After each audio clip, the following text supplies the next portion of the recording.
Hello नमस्कार दोस्तों आप सभी लोगों का स्वागत है आपके अपने YouTube चैनल में। दोस्तों चेक से रिलेटेड मैंने 2 वीडियो बना चुका हूं। उन 2 वीडियोस में आपने बहुत सारे क्वेश्चन पूछे। पहली वीडियो थी चेक के बारे में कि चेक इंडिया होता क्या है, इसमें क्वेश्चंस कैसे आते हैं, कैसे इस पर रजिस्ट्रेशन कर सकते हो, कैसे अगर आप ग्रेजुएशन में हो, ग्रेजुएशन कंप्लीट कर लिए तो कैसे आप इसमें क्वेश्चन सॉल्व करके पैसे कमा सकते हो, मैंने कितना अर्न किया, वो सब के बारे में मैंने पहली वीडियो में बनाया था। दूसरी वीडियो मैंने बनाई थी चेक इंडिया का जो मीटअप हुआ था दिल्ली में, उसमें क्या बात डिस्कस की गई थी, किस टॉपिक पर डिस्कशन हुआ था, क्या मीटअप में हुआ था, मीटिंग कैसी थी, इस सब के बारे में मैंने आपको बताया था। तो उसके कमेंट बॉक्स में आपके बहुत सारे क्वेश्चंस थे, तो मैंने सोचा आप सभी लोगों के लिए एक डेडिकेटेड वीडियो बना दूं। और बहुत सारे लोगों का एक बहुत जेन्युइन क्वेश्चन था जो कि मेरे को लगता था कि आप सभी लोगों को एड्रेस करना बहुत जरूरी है। तो चेक से एक क्वेश्चन ये था, एक तो देखो आपका कॉमन डाउट था कि सर मेरा चेक का टेस्ट क्वालिफाई नहीं हो रहा, असिस्टमेंट जो टेस्ट था वो क्वालिफाई नहीं हो पा रहा, किसी का गाइडलाइन टेस्ट क्वालिफाई नहीं हो पा रहा था। तो उसकी तो बात हम करने ही वाले हैं पूरी वीडियो में, एंटायर वीडियो पूरा ध्यान से देखना। और एक जो most common question, frequent question था आप सभी लोगों का कि सर चैट जीपीटी आने से ये चेक इंडिया रिलायबल है, आगे इसमें हम काम करने में रिलायबल हैं। तो देखो इसी पॉइंट पे मीटअप में, चेक इंडिया जो मीटअप हुआ था दिल्ली में, उसी पॉइंट पे पूरा का पूरा डिस्कशन फोकस था। बहुत सारे एक्सपर्ट्स ने यही डाउट पूछा था, जो भी चेक इंडिया के रिप्रेजेंटेटिव्स थे उनसे यही क्वेश्चन पूछा था कि सर चैट जीपीटी आने से कहीं ये बंद ना हो जाएगा, शेयर मार्केट बहुत डाउन हो चुका है चेक का, ये सब क्वेश्चन पूछे गए थे जो आप मेरे से पूछ रहे हो। और चैट जीपीटी का यूज करके क्या आप चेक इंडिया में क्वेश्चन सॉल्व कर सकते हो, मोस्ट फ्रिक्वेंट डाउट है, मैं सब आपको बताऊंगा चेक से कैसे आप सॉल्व कर सकते हो, चैट जीपीटी का यूज करके चेक इंडिया में क्वेश्चन, सब कुछ मैं बताने वाला हूं। ठीक है, उससे पहले मैं टेस्ट से रिलेटेड बात बता दूं, जो भी लोग इस पर रजिस्टर करना चाहते हैं। देखो बायोलॉजी का बहुत सारा डाउट आ रहा है कि सर मैं बायोलॉजी में फॉर्म भर रहा हूं, बायोलॉजी सब्जेक्ट चुनना हूं तो मेरा सब्जेक्ट नहीं आ रहा। देखो जिस टाइम पे आप भर रहे हो उस टाइम पे वैकेंसीज बहुत डिपेंड करती हैं कि आप जब भी फॉर्म भर रहे हो उस टाइम पे वैकेंसीज अवेलेबल हैं या नहीं। इस टाइम पे फिलहाल मैं जब ये वीडियो बना रहा हूं उस टाइम पे बायोलॉजी में आपकी वैकेंसीज हैं। तो अभी जो भी वीडियो देख रहे हैं बायोलॉजी से जो भी स्टूडेंट है वो जाके जल्दी से भर लेना। एक बार फिर से बता देता हूं, देखो चेक में बहुत सारे सब्जेक्ट हैं, लगभग 29 सब्जेक्ट हैं, जिसमें आप एप्लीकेशन फॉर्म भर के, असेसमेंट टेस्ट देके, गाइडलाइन टेस्ट देके आप इसमें क्वेश्चन कर सकते हो। एक क्वेश्चन का लगभग 168 रुपीज होता है। अब इनका मल्टीप्लायर भी चल रहा है, तो लगभग एक क्वेश्चन 250 रुपए के आसपास कंप्राइज होता है। मैकेनिकल का हो गया, सिविल का हो गया, इंजीनियरिंग स्टूडेंट हो गए, कंप्यूटर साइंस से हो गए, बायोलॉजी से हो गए, अलग अलग इनका रेट होता है। मैकेनिकल का मैं बता रहा हूं अभी 220 रुपए के आसपास एक क्वेश्चन का रेट चल रहा है। मैं बहुत लंबे टाइम से काम कर रहा था, मैं अभी डेडिकेटेडली काम नहीं कर रहा हूं, लेकिन हाँ मेरा अभी भी अकाउंट एक्टिव है। ठीक है, तो ये सब बता रहा हूं। अभी इन्होंने चेक ने, देखो मैं मीटअप में गया था तो वहां पे बहुत ज्यादा गहन आपका डिस्कशन हुआ है। उस डिस्कशन में ये भी बात निकली है कि आगे जाके चेक किस बेसिस पे आपको सिलेक्शन कराएगा, आगे चेक में क्या क्या अपॉर्चुनिटीज है, बहुत सारा काम अभी भी चल रहा है। और देखो चैट जीपीटी के आने से कोई भी इसमें फर्क नहीं पड़ेगा। थोड़ा सा शेयर मार्केट डाउन जरूर हुआ है, क्योंकि देखो शेयर मार्केट होता क्या है आपको भी पता है, मैंने पहली बार भी बता चुका हूं, शेयर मार्केट एक्चुअली जो भी मार्केट का मूड होता है आपका उस पर डिपेंड करता है कि कैसा मार्केट का मूड चल रहा है। क्या जैसे बहुत सारे इन्वेस्टर होंगे उनको लग रहा होगा चैट जीपीटी के आने से यहां पर पैसा नहीं बन पाएगा, ये लगता है कि चैट जीपीटी आने से इसको चेक इंडिया को बहुत ज्यादा लॉसेस झेलने पड़ेंगे, इस वजह से उन्होंने अपना पैसा रिवील कर लिया, निकाल लिया। वो सेकंड अलग टॉपिक है, उसको छोड़ दो। अब मैं चैट जीपीटी से बात कर रहा हूं कि क्या चेक इंडिया में क्वेश्चन सॉल्व कर सकते हो।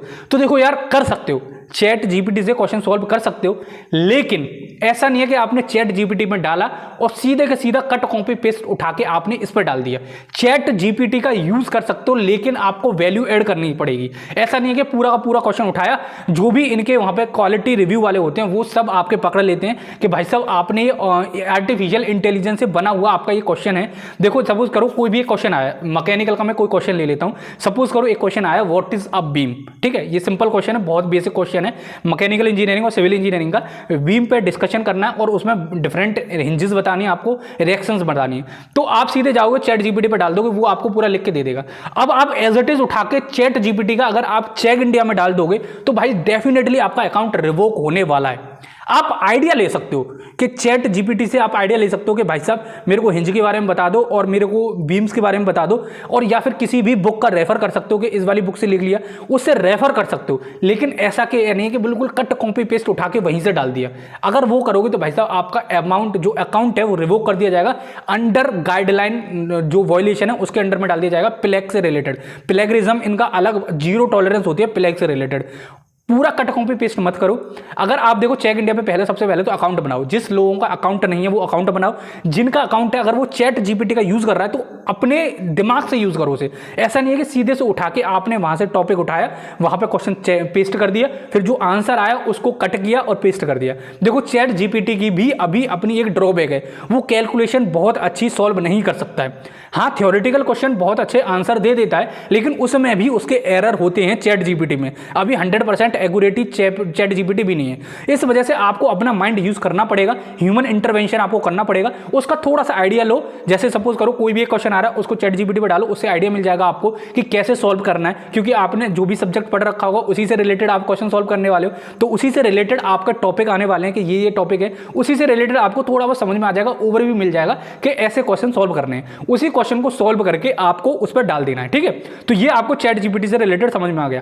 अब देखो मैं गाइडलाइन की बात बता रहा हूं कि गाइडलाइन का पेपर जैसे जो भी स्टूडेंट फॉर्म भर के इसमें ऑन बोर्ड होना चाह रहे हैं, सपोज करो mechanical, civil, electrical, computer science या फिर जो भी इंजीनियरिंग के अलावा भी जो भी स्ट्रीम है, 29 सब्जेक्ट की, अकाउंटेंसी हो गई आपकी, फाइनेंस हो गई, biology, physics, advance math, calculus, जो भी सब्जेक्ट का आप करना चाह रहे हो, तो देखो टेस्ट पास करने के लिए बहुत सिंपल आइडिया आपको मैं बता दे रहा हूं, हैक्स बता रहा हूं मैं आपको। देखो करना क्या है, इसमें टाइम बाउंडेशन नहीं होती है। आपके 20 या 22 क्वेश्चन के आसपास आपको मिलते हैं पहले पेपर में। दूसरा टेस्ट होता है आपका गाइडलाइन टेस्ट, उसके लिए आपको पीडीएफ थॉरोली पढ़नी पड़ेगी। क्योंकि देखो गाइडलाइन फॉलो करोगे जब ही जाके आप उसमें कुछ परफॉर्म कर पाओगे, जब आप क्वेश्चन सॉल्व करोगे चेक इंडिया के। क्योंकि देखो गाइडलाइन फॉलो करने पड़ेंगे आपको। जब भी चेक इंडिया के बारे में आप क्वेश्चन दोगे, चेक इंडिया पर क्वेश्चन करोगे, जब भी आप क्वेश्चन अटेम्प्ट करोगे तो आपको गाइडलाइन फॉलो करनी पड़ेंगी। थोड़ी स्टार्टिंग में दिक्कत आती है, लेकिन कुछ दिन बाद में आप देखोगे कि आप एक्सपर्ट हो जाओगे। आपको देखने की भी जरूरत नहीं पड़ेगी कि क्या गाइडलाइन है, क्योंकि जैसे जैसे आपका क्वेश्चन का एक्सपीरियंस बढ़ेगा, नो डाउट आपको गाइडलाइन देखनी भी नहीं पड़ेगी, आपको पता रहेगा कैसे क्या करना है, ठीक है।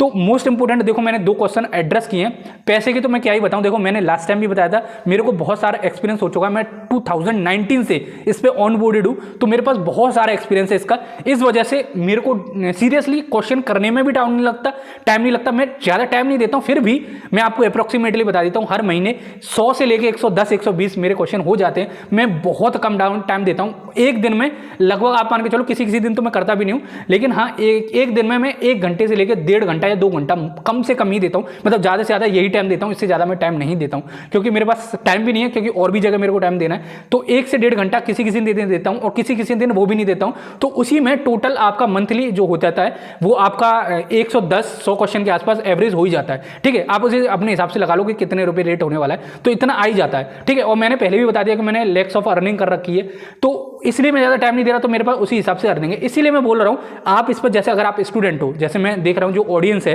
वो स्टूडेंट होगी मोस्ट ऑफ द टाइम इसमें चैनल पे। अगर आप स्टूडेंट भी नहीं हो, अगर आप कहीं वर्क भी कर रहे हो, किसी कंपनी में काम कर रहे हो, किसी में भी काम कर रहे हो, तो आप 1 घंटा टाइम निकाल ही सकते हो, रात में निकाल लो, क्योंकि इसमें बेस्ट टाइम होता है आपका रात में 12 बजे से लेकर मॉर्निंग 8 बजे तक इसका बेस्ट टाइम है। तो हर एक कोई मोस्टली स्टूडेंट खाली ही होते हैं उस टाइम पे, स्टूडेंट हो गया या फिर वर्किंग प्रोफेशनल हो गए। किसी भी, देखो मेरे पास ये भी क्वेश्चन आया था कि सर हम जॉब करते हैं इस कंपनी में, तो क्या हम काम कर सकते हैं? जी हाँ दोस्त, आप इसमें वर्किंग के साथ साथ भी काम कर सकते हो, कोई दिक्कत कोई परेशानी वाली बात नहीं है, इसमें काम कर सकते हो। ये आपकी एक्स्ट्रा इनकम में काउंट होगी, ठीक है। तो इसमें जितना ज्यादा अर्न करोगे, जितना ज्यादा क्वेश्चन सॉल्व करोगे, वो आपकी अर्निंग में डायरेक्टली रिफ्लेक्ट करेगा, ठीक है। तो आई होप ये समझ में आ गया। अब जो आपका डाउट था कि सर गाइडलाइन वाला, तो गाइडलाइन आपको टेस्ट देना पड़ेगा, उसकी पीडीएफ पढ़ के आप सारे क्वेश्चन दे दोगे, कोई दिक्कत नहीं आती बात नहीं है। जो आपका सब्जेक्ट ओरिएंटेड टेस्ट है, जो भी आपका टेक्निकल सब्जेक्ट होगा, जैसे सपोज करो फिजिक्स, केमिस्ट्री, जो भी सब्जेक्ट आपने चुन रखा है, उसका अगर आप टेस्ट दोगे तो देखो टाइम बाउंडेशन नहीं है, किसी की भी हेल्प ले लो, बुक की हेल्प ले लो, कोई आपका कैमरे नहीं लगा होता आगे, आपको क्वेश्चन सॉल्व करके देखने होते हैं। 20 से 22 क्वेश्चन होते हैं, उनको सॉल्व करना होता है, लेकिन हाँ आपको एक्यूरेसी मेंटेन करनी पड़ेगी, उन क्वेश्चन को सॉल्व करना पड़ेगा। तो चाहे आप बुक की हेल्प ले लो, चाहे गूगल की हेल्प ले लो, चाहे चैट जीपीटी की हेल्प ले लो, किसी की भी हेल्प ले लो, ठीक है। एक टैब में आप उसको खोल देना, जो भी आपका क्वेश्चन है, रेफरेंस बार बार मत करना, एक ही बार में एक ही गो में उसको सॉल्व करने की कोशिश करना, ठीक है। ये मेरा पूरा गो है। थोड़ी सी वीडियो बड़ी हो गई क्योंकि आपको मैं समझाना चाह रहा था कि कैसे कैसे आप इसको कर सकते हो, ठीक है। बहुत ही जेन्युइन प्लेटफॉर्म है, मैं तो आपको बता ही रहा हूं, 4 साल से काम कर रहा हूं। और भी प्लेटफॉर्म है जिस पर मैं काम कर रहा हूं एज ए स्टूडेंट। जब मैं प्रिपरेशन कर रहा था, उस टाइम से ही मैं काम करने लगा था। देखो यार, अगर आप प्रिपरेशन कर रहे हो और 1 साल से ऊपर हो चुकी है आपको प्रिपरेशन करते करते, तो मैं तो आपको हाईली रिकमेंडेशन दूंगा कि आप ऐसे 2-3 मैं आपको प्लेटफॉर्म बताऊंगा जिस पर आपको ज्वाइन करना चाहिए। अगर आप हाउस वाइफ हो या फिर आप वर्किंग प्रोफेशनल हो, फिर भी आपको इस पर काम करना चाहिए, क्योंकि जेन्युइन प्लेटफॉर्म है। आपकी अगर एक्स्ट्रा नॉलेज है आपको, तो उसको तो नर्चर करना ही चाहिए। आपकी मदद होगी, आप फाइनेंशियली ग्रो करोगे, उसके साथ साथ आपकी जो नॉलेज है वो भी आपकी यूज होगी। ठीक है, तो आई होप आपको सभी डाउट इसमें क्लियर हो गए होंगे। फिर भी आपका टेस्ट अगर क्वालिफाई नहीं होता है तो कमेंट बॉक्स में मेरे को बता देना, कुछ ना कुछ मैं इंतजाम आपका कर ही दूंगा। और देखो मैं बहुत जल्दी चेक से जो भी स्टूडेंट काम कर रहे हैं इंटरव्यू लूंगा उनका, और आपको बताऊंगा कि भाई साहब लोगों ने कितना कितना अर्न किया है। और मैंने आपकी चेक मीटअप की एक वीडियो बनाई थी, उसमें भी आप सभी लोगों ने देख ही लिया होगा, एक स्टूडेंट का मैंने इंटरव्यू भी लिया था। और भी मतलब देखो बहुत सारे लोग कैमरे पे नहीं आना चाहते हैं, चेक मीटअप में ऐसा ही हुआ था, बहुत सारे लोग मीटअप में कैमरे के सामने नहीं आना चाह रहे थे। बैक एंड में जो भी कैमरे के बंद करने के बाद में बहुत सारे लोगों ने मेरे को बताया और बहुत सारे लोगों से बातचीत भी हुई और बहुत अच्छा एक्सपीरियंस था ओवरऑल। तो आप जल्दी से जाके रजिस्टर करो, कहीं भी दिक्कत आती है तो मैं हूं आपके लिए। ठीक है, चलो फिर मिलते हैं अगली वीडियो में, जब तक के लिए जय हिंद जय भारत।